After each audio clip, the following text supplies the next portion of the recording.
Hi dears, എല്ലാവർക്കും പുതിയ വീഡിയോയിലേക്ക് സ്വാഗതം.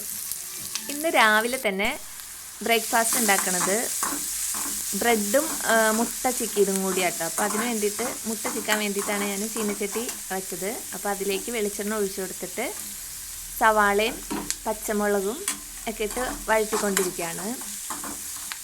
ഇനി ഇത് വഴന്ന് വരുമ്പോഴത്തേനും അതിലേക്ക് തക്കാളി അരിഞ്ഞതാണ് ഇട്ട് കൊടുക്കുന്നത്. അപ്പോൾ നമ്മൾ എടുക്കണ മുട്ടയുടെ ഒക്കെ അളവിനനുസരിച്ചാട്ടോ സവാളയും തക്കാളിയും പച്ചമുളകൊക്കെ എടുക്കേണ്ടത്. ഞാനിപ്പോൾ 3 മുട്ടയ്ക്കുള്ളതാണ് ഉണ്ടാക്കുന്നത്. അപ്പോൾ ഒരു 2 ചെറിയ തക്കാളിയും ഒരു സവാളയാണ് എടുത്തിട്ടുള്ളത്. പിന്നെ അതിലേക്ക് ആവശ്യത്തിന് ഉപ്പും കൂടി ഇട്ട് കൊടുത്തിട്ട് നന്നായിട്ട് വെന്ത് വരുമ്പോൾ മുട്ട കുത്തി ഒഴിച്ചു കൊടുക്കാം. പിന്നെ മുട്ട ഒഴിച്ച് കഴിഞ്ഞ് കഴിഞ്ഞാൽ തീ സിമ്മിലിടണം. പിന്നെ തീ കൂട്ടിയിട്ട് കഴിഞ്ഞാൽ പെട്ടെന്ന് അടി കരിഞ്ഞ് കത്ത് പിടിക്കും കേട്ടോ. അപ്പോൾ അതിന് അങ്ങനെ ചെയ്യരുത്, സിമ്മിലിട്ടിട്ടാൽ പിന്നെ ചെയ്യാൻ പാടുള്ളൂ. അങ്ങനെ മുട്ടയൊക്കെ അങ്ങനെ ചിക്കിക്കൊണ്ടിരിക്കുകയാണ്. പിന്നെ ബ്രെഡ് ടോസ്റ്റ് ചെയ്യാൻ വേണ്ടിയിട്ട് ടോസ്റ്ററും അവിടെ റെഡിയാക്കി വെച്ചിട്ടുണ്ട്. പിന്നെ ടോസ്റ്റർ ഇല്ലെങ്കിൽ നമുക്ക് നോൺ സ്റ്റിക്കിൻ്റെ പാത്രം അല്ലെങ്കിൽ നമ്മൾ ചപ്പാത്തി ചൂടുന്ന പാത്രമൊക്കെ വെച്ചിട്ട് ഗ്യാസേലും ചെയ്തെടുക്കാം കേട്ടോ. അപ്പോൾ ഇന്നിനി ഉച്ചയ്ക്ക് എനിക്ക് തിരക്ക് കുറവാണ്. അപ്പോൾ എനിക്ക് ഇന്നലത്തെ സാമ്പാറും പിന്നെ മീൻ ഫ്രൈ ചെയ്യാനുള്ളതൊക്കെ ബാലൻസ് ഇരിപ്പുണ്ട്.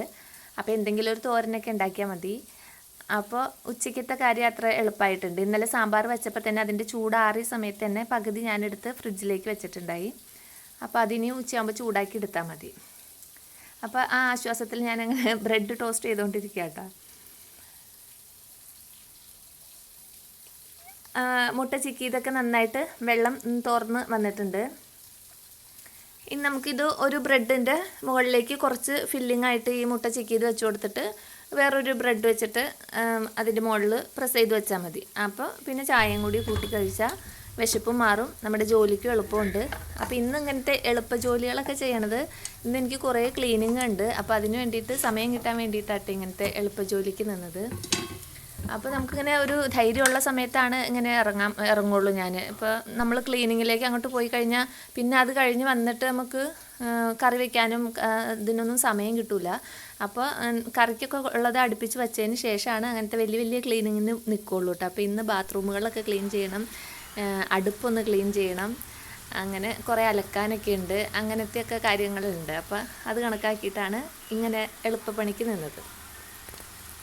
അപ്പോൾ ഇത് നമ്മൾ വിറക് എത്തിക്കുന്ന അടുപ്പാണ്. ഒറ്റ നോട്ടത്തിൽ നോക്കിക്കഴിഞ്ഞാൽ കുഴപ്പമൊന്നുമില്ല. പക്ഷേ ഇതിൽ നന്നായിട്ട് എണ്ണമയം പിടിച്ചിരിക്കും കേട്ടോ. നമ്മൾ ഈ മീനൊക്കെ ഇവിടെ വറക്കണോണ്ട് തന്നെ നന്നായിട്ട് ഇതിന് ചുറ്റിനും എണ്ണ തെറിക്കും. അപ്പോൾ അവിടെയൊക്കെ ഇങ്ങനെ പിടിച്ചിരിക്കും. നമുക്ക് നോക്കുമ്പോൾ കാണില്ല, നമ്മൾ കൈകൊണ്ട് ഇങ്ങനെ എടുക്കുമ്പോൾ അത് അറിയാൻ പറ്റും. അപ്പോൾ ഇടയ്ക്ക് ഞാനിങ്ങനെ ക്ലീൻ ചെയ്ത് കൊടുക്കാറുണ്ട്. അപ്പോൾ ആദ്യം തന്നെ ഈ അടുപ്പിൽ നിന്ന് ചാരമൊക്കെ വാരി മാറ്റണം. അപ്പോൾ അതിനകത്താണെങ്കിൽ ഞാൻ കുറേ പേപ്പറൊക്കെ കൊണ്ടുപോയി വെച്ചിട്ടുണ്ട് കേട്ടോ, തീ കത്തിക്കാൻ എളുപ്പത്തിന്. അപ്പോൾ അതൊക്കെ ഇങ്ങോട്ട് മാറ്റി ചാരമൊക്കെ വാരി ഞാനൊരു കിറ്റിലാക്കി വെച്ചിട്ടുണ്ട്. കയ്യിൽ ഞാനൊരു ഉറയൊക്കെ ഇട്ടിട്ടാണ് ചെയ്തെങ്കിലും കയ്യിലും ചാരമൊക്കെ ആവട്ടെ. നമ്മൾ കരി എന്തായാലും ആവാതിരിക്കില്ല ഇങ്ങനത്തെ ജോലികളൊക്കെ ചെയ്യുമ്പോൾ. പിന്നെ ഈ ചൂല് കണ്ടോ, ഇത് ഞാൻ ഇവിടെ അടയ്ക്കാമരത്തിൻ്റെ ഓല വെച്ചിട്ട് ഇവിടുത്തെ ഉമ്മ ഉണ്ടാക്കിയ ചൂലാട്ടോ. അപ്പോൾ ആദ്യം ഇത് കാർപോർസൊക്കെ അടിക്കാനെടുത്തു. പിന്നെ അത് കുറ്റിയായപ്പോൾ ഇതിങ്ങനെ നല്ല സ്പോഞ്ച് പോലെ ആയിട്ടാണ്, നല്ല പഞ്ഞിക്കെട്ട് പോലെ ഇരിക്കണത്. അപ്പോൾ ഞാൻ ഈ അടുപ്പിൻ്റെ ചോട്ടിൽ അടിച്ചു വരാൻ വേണ്ടിയിട്ട് അതങ്ങനെ മാറ്റി വെച്ചേക്കണതാണ്. നല്ല സുഖമാണ് ഇത് വെച്ചിട്ട് ഇങ്ങനെ ക്ലീൻ ചെയ്യാൻ. അപ്പോൾ ഞാനങ്ങനെ ക്ലീനിങ്ങിലാണ്. ഇനി പിന്നെ ഞാനിത് ക്ലീൻ ചെയ്യാനപ്പോൾ നന്നായിട്ട് തന്നെ എണ്ണമയം ഉണ്ട്. അപ്പോൾ ഞാൻ വിചാരിച്ചു കുറച്ച് സോഡാപ്പൊടിയും ഇതൊക്കെ കൂട്ടിയിട്ട് ഒരു ലോഷൻ ഉണ്ടാക്കിയിട്ട് അവിടെ ക്ലീൻ ചെയ്യാമെന്ന് വിചാരിച്ചു. അപ്പോൾ ഇത് പഴയ സോഡാപ്പൊടികൾ ഉണ്ടാവില്ല, നമ്മൾ കുറേ നാൾ കഴിയുമ്പോൾ ഇതിങ്ങനെ കട്ട പിടിച്ച് പോണ സോഡാപ്പൊടി, അത് കളയണ്ട കേട്ടോ. അത് ഇങ്ങനത്തെ ക്ലീനിങ്ങിന് നമുക്ക് ഉപയോഗിക്കാം. അപ്പോൾ അതിങ്ങനെ ഞാൻ സൂക്ഷിച്ച് വെച്ചതാണിത്. അത് ഞാൻ കുറച്ച് ഈ പാത്രത്തിലിടാണ്. അപ്പോൾ അതിന് മുമ്പായിട്ട് കുറച്ച് ചൂടുവെള്ളത്തിൽ അത് മിക്സ് ചെയ്യാമെന്ന് വിചാരിച്ചു, കട്ട കെട്ടിയതല്ലേ. അപ്പോൾ നമ്മൾ നോക്കുമ്പോൾ ചൂടുവെള്ളം ഇനി അതിനായിട്ട് ഒരു സ്പൂൺ വെള്ളം ചൂടാക്കാൻ പറ്റാത്തതുകൊണ്ട് ഞാൻ അവിടെ ചോറ് ഗ്യാസിലിരുന്ന് തിളയ്ക്കുന്നുണ്ട്. അപ്പോൾ അതിൽ നിന്ന് ഒരു സ്പൂൺ വെള്ളം കൊണ്ടുവന്നിട്ട് അതിലേക്ക് ഈ സോഡാപ്പൊടി ഒഴിച്ചു കൊടുത്തു. പിന്നെ അതിലേക്ക് ഒരു സ്പൂണ് വിനാഗിരി, പിന്നെ നമ്മുടെ ലിക്വിഡ് വാഷർ ഉണ്ടല്ലോ പാത്രമൊക്കെ കഴുകണം, അതുമാണ് ഒഴിച്ചു കൊടുത്തത്. എന്നിട്ട് നന്നായിട്ട് മിക്സ് ചെയ്തു. അപ്പോൾ പിന്നെ ചൂടുവെള്ളത്തിൻ്റെ അരി അങ്ങനെയാക്കി. നമ്മുടെ കയ്യിൽ ഇങ്ങനത്തെ സൂത്രപ്പണികളൊക്കെ ഉണ്ടല്ലോ. പിന്നെ അതിങ്ങനെ ഇവിടെ തേച്ച് കൊടുക്കട്ടെ. അപ്പോൾ ഈ പാണ്ട് പോലെ പിടിച്ചിരിക്കണ്ടല്ലോ, അതെന്തായാലും പോകില്ല കേട്ടോ എത്ര തേച്ചാലും. അത് ഇതിന് മുമ്പ് വർഷങ്ങളായിട്ട് ഞാനിങ്ങനെ തേച്ചുകൊണ്ടിരിക്കുന്നതാണ്. എന്നാലും എൻ്റെ ഒരു സമാധാനത്തിന് വേണ്ടി ഞാൻ വീണ്ടും തേക്കുകയാണ്.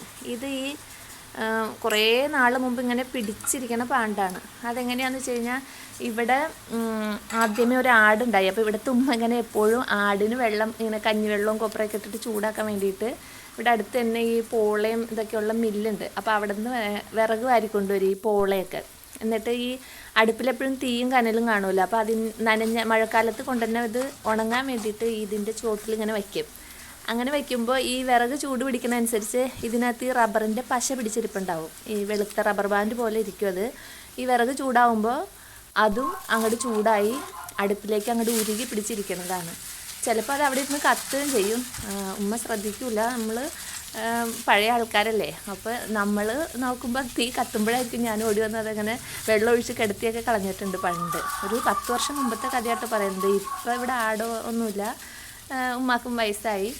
അപ്പോൾ അന്നൊക്കെ എനിക്കിത് കാണുമ്പോൾ സങ്കടം വരും. ഞാൻ ഇത് പിന്നെയും ക്ലീൻ ആക്കിയിടും, പിറ്റേ ദിവസം വീണ്ടും അങ്ങനെ തന്നെയാവും.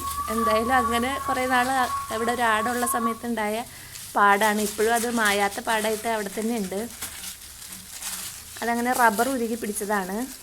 അപ്പം ഞാനിപ്പോൾ ആ ലോഷൻ എല്ലായിടത്തും ഇങ്ങനെ തേച്ച് കൊടുത്തിട്ടുണ്ട് കേട്ടോ. എന്നിട്ട് ഞാൻ കമ്പി വെച്ച് ഒന്നുകൂടി ഉരച്ച് നോക്കി, പോവാണെങ്കിൽ പോട്ടെ എന്ന് വിചാരിച്ച്. അത്യാവശ്യം അത് അങ്ങനെയൊന്നും പോകണ പാടല്ല കേട്ടോ. പിന്നെ മൊത്തത്തിൽ ഞാൻ ആ ലോഷനും സ്ക്രബറും വെച്ചിട്ട് ഒരതി വിട്ടിട്ടുണ്ട്. ഇനി ഇത് വെള്ളം ഒഴിച്ച് വേണമെങ്കിൽ കഴുകി ഇറക്കാം. ഇതിപ്പോൾ മഴക്കാലമല്ലേ, അപ്പോൾ നമ്മൾ വെള്ളം ഒഴിച്ച് കഴുകി കഴിയുമ്പോൾ ഈ അടുപ്പിൽ വെള്ളം കെട്ടും. പിന്നെ അത് തീ കത്താൻ ഭയങ്കര പാടായിരിക്കും. അതുകൊണ്ട് ഞാൻ തുണി നനച്ച് തുടച്ചെടുത്തു. 2-3 പ്രാവശ്യം തുണി നനച്ച് തുടച്ച് മാറ്റി പിഴിഞ്ഞ് തുടച്ചിട്ടതാണ്. കണ്ട ആ പാട് അങ്ങനെ തന്നെ ഉണ്ട്, അത് പോവില്ല. അങ്ങനെ ആ അടുപ്പിൻ്റെ അവിടെയൊക്കെ ഒന്ന് ക്ലീൻ ചെയ്തിട്ടു. പിന്നെ എനിക്ക് ബാത്റൂമുകളൊക്കെ ക്ലീൻ ചെയ്യാണ്ടായി, അങ്ങടേക്ക് പോയി. പിന്നെ അലക്കാനുണ്ടായി, അങ്ങനത്തെ ജോലികളൊക്കെ ചെയ്തു കേട്ടോ. അപ്പം മഴ നല്ല തകർത്ത് തന്നെ പെയ്യുന്നുണ്ട്. പുറത്തേക്ക് ഇറങ്ങി ഒന്നും ചെയ്യാൻ പറ്റില്ല, അകത്തുള്ള ജോലികളാണ്. അങ്ങനെ അലക്കിയതൊക്കെ അഴയിലിട്ടിട്ട് പിന്നെ കുളിയൊക്കെ കഴിഞ്ഞു, ഊണൊക്കെ കഴിഞ്ഞിട്ടുണ്ട്. ഇതിപ്പോൾ വൈകുന്നേരം കേട്ടോ. വൈകുന്നേരം അപ്പോൾ വേറെ ഒന്നും ഉണ്ടാക്കാനൊന്നും നിന്നില്ല. നമ്മൾ സ്നാക്സ് വാങ്ങിയിട്ടുണ്ടായി, കപ്പ വറുത്തതാണ്. അപ്പോൾ അതും ചായ ഇട്ടിട്ടുണ്ട്. അപ്പോൾ ചായയും കൂട്ടി കഴിക്കാം. മഴ നന്നായിട്ട് പെയ്തുകൊണ്ടിരിക്കുന്നുണ്ട്. അപ്പോൾ മഴക്കാലത്ത് ഇതൊക്കെ കഴിക്കാനൊരു സുഖമാണല്ലോ. അങ്ങനെ പിന്നെ ഇതാ ചായയൊക്കെ ഇട്ടിട്ടുണ്ട്. ഇനി ചായയൊക്കെ ആയിട്ട് സിറ്റ് ഔട്ടിൽ പോയിരുന്ന മഴയും കാണാം, ചായയും കുടിക്കാമെന്ന് വിചാരിച്ച് ഞാനങ്ങനെ പാത്രത്തിലേക്ക് ഒഴിച്ചുകൊണ്ടിരിക്കുക കേട്ടോ. അപ്പോൾ രാത്രിയും പകലും ഒക്കെ മഴയാട്ടോ. പുറത്തേക്ക് ഇറങ്ങാൻ നിവൃത്തിയില്ല, മഴ ഇങ്ങനെ തകർത്ത് പെയ്യണമായിരുന്നു. ഈ സമയത്തൊക്കെ ഇങ്ങനെ മൂടി പൊതിച്ചിരിക്കാൻ പറ്റിയ സമയമാണ്. അങ്ങനെ പിന്നെ ചായയൊക്കെ കുടിച്ചിട്ടുണ്ട്. അപ്പോൾ എൻ്റെ ഇന്നത്തെ വിശേഷങ്ങൾ ഇതൊക്കെയാണ്. വീണ്ടും അടുത്ത വീഡിയോയിൽ അടുത്ത വിശേഷങ്ങളുമായിട്ട് വരാം. അതുവരേക്കും എല്ലാവർക്കും നല്ലൊരു ദിവസം ആശംസിക്കുന്നു.